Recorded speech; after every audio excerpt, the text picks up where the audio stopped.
Ailem at yetiştiriciliği yaptığı için çok uzun yıllardır aslında atlarla birlikteyim. Ama 2012 yılından bu yana da profesyonel olarak atlı okçuluk sporuyla ilgileniyorum. Bugüne kadar pek çok başarı kazanmak nasip oldu. Hem ülkem adına hem bir Kırım Tatarı olarak öz vatanım adına farklı başarılara imza attım. Atlı okçuluk camiasında çok uzun zamandır bulunuyorum ve etrafımdaki herkes de benim Kırım Tatarı olduğumu biliyor. Bundan dolayı çok mutluyum.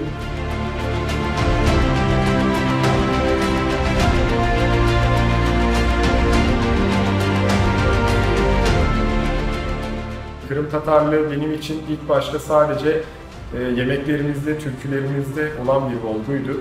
Fakat sonrasında Türkiye'de, Ankara'da Kırım Derneği ile tanışmamla beraber hem Tatarca öğrenip sonrasında da farklı etkinliklerde, organizasyonlarda görev alarak Kırım Tatar bilincimi geliştirdim.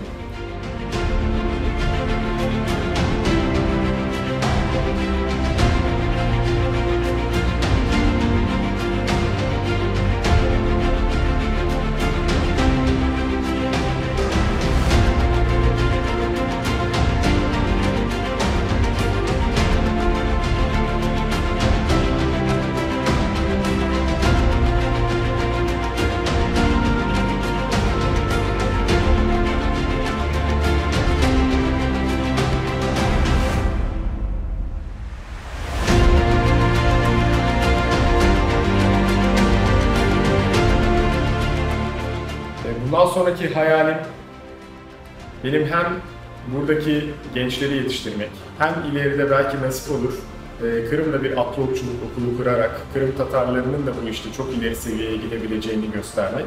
Çünkü bu bizim atalarımızdan gelen bir spor.